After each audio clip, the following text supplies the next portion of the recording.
ওয়ালাইকুম রহমতুল্লাহি বারাকাতু। আমরা বর্তমানে অবস্থান করছি নোয়াখালী চাটকিল ১ নং শাহপুর ইউনিয়ন উত্তর মমিনপুর। আমরা বিতরণ শেষ করে আমরা এখন আসছি পশ্চিম মমিনপুর দেওয়ানবাড়ি মসজিদের সামনে।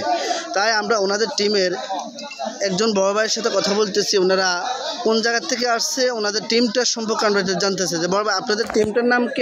আপনারা এইখানে কেন আসছেন, এমন কিভাবে আসছেন?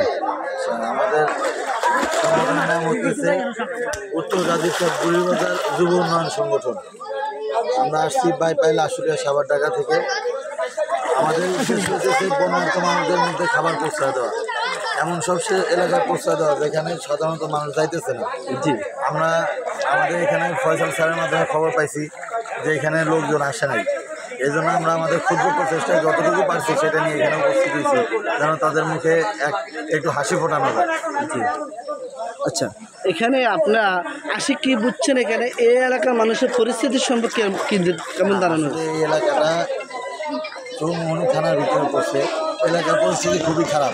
চৌমনি না, চাটকিল থানা। চাটকিল থানার মধ্যে পড়ছে। এই এলাকার পরিস্থিতি খুবই খারাপ। এখানে সহজে ত্রাণ আসতেছে না। যে মানুষগুলো আসতেছে তারা মেইন রোড দিয়ে হয়তো চলে যেতেছে, ভিতরের এরিয়ার মানুষগুলো এই ত্রাণ থেকে বঞ্চিত হইতেছে। এই জন্য আমাদের আশা থাকবে যে যারা আসতেছে তাদেরকে আপনার কি বলতে? তারা যেন এইখানে আসে, যারা আসতে চায় তারা যেন এই এলাকায় এসে তাদের ত্রাণগুলো এখানে পাওয়ার সুযোগ করে দেয়।